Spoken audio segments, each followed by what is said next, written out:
రైతు సోదరులందరికీ నమస్కారం. మన ఛానల్లో ప్రతిరోజు చీనీ ధరల గురించి ఏ రోజుకు ఆ రోజు అప్డేట్ ఇవ్వడం జరుగుతుంది. మార్కెట్తో ఆ రోజు కొనసాగే ఆ రోజు పలికే ధర గురించి అప్డేట్స్ ఇవ్వడం జరుగుతుంది. కావున ప్రతి ఒక్కరూ మన ఛానల్ను సబ్స్క్రైబ్ చేసుకోవాలని ఆశిస్తున్నా. ఇక ఈరోజు ఆంధ్రప్రదేశ్లోని అనంతపురం మార్కెట్లో ధర ఎలా పలికిందో ఓసారి చూద్దాం.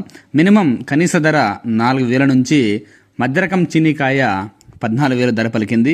ఇక హై క్వాలిటీ అయితే దాదాపు 23,000 ధర పలికింది.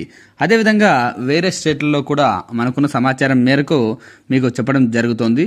హిమాచల్ ప్రదేశ్లో దాదాపు ఒక చీనీ టన్ను ధర 55,000 ధర పలికింది.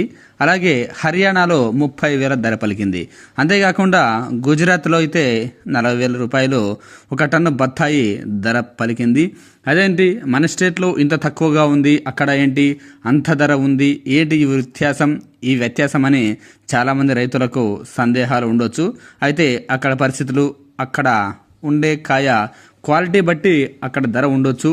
ఇంకోటి ఏంటంటే హిమాచల్ ప్రదేశ్లో అక్కడ వాతావరణం పూర్తి వేరుగా ఉండొచ్చు. చాలా కూల్గా ఉంటుంది. మేబీ కాయ కూడా చాలా క్వాలిటీగా ఉండొచ్చు. ఆ విధంగా ధర ఎక్కువగా కూడా ఉండొచ్చు. అలాగే హర్యానా, గుజరాత్లో కూడా మనకంటే ఎక్కువ ధర ఉంది. అయితే అక్కడ ఏమన్నా దిగుబడి తక్కువగా ఉండడం వలన ఈ ధర ఉండొచ్చని అనుకుంటున్నా. అనుకున్న సమాచారం